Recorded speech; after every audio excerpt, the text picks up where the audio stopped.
ఈ జగత్తు అంతా కాంతిహీనమై అజ్ఞానాంధకారంలో మునిగిపోయి ఉన్నప్పుడు ప్రజలు ఉత్పత్తికి కారణభూతమైన ఒక గొప్ప అండం పుట్టింది. అది దివ్యము, కాంతివంతము అయి ఉంది. శృతి దానిని సత్యము, సనాతనము, జ్యోతిర్మయము అయిన బ్రహ్మాండంగా వర్ణించింది.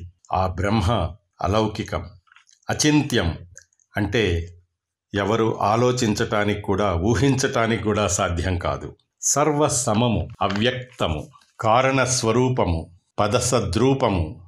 ఆ అండం నుండి పితామహుడు ప్రజాపతి అయిన బ్రహ్మ ప్రకటితమయ్యాడు. అనంతరం 10 మంది ప్రచేతసులు, దక్షుడు, అతని 7 కొడుకులు, 7 ఋషులు, 14 మంది మనువులు పుట్టారు. విశ్వదేవులు, ఆదిత్య వసువులు, అశ్వని కుమారులు, యక్ష సాధ్య పిశాచ గుహ్యకులు, పితరులు, బ్రహ్మర్షి రాజర్షులు, పంచభూతాలు, దిక్కులు, సంవత్సరాలు, ఋతువులు, మాసాలు, పక్షాలు, దివారాత్రాలు, ఈ జగత్తులోని సమస్త వస్తుజాలం ఈ అండం నుంచే పుట్టింది. ఋతువులు మారినప్పుడల్లా ఆయా ఋతు చిహ్నాలు పుట్టి గిట్టినట్టుగానే ఈ చరాచర జగత్తు అంతా ఎక్కడి నుండి పుట్టిందో ఆ పరమాత్మలోకే లీనమైపోతుంది.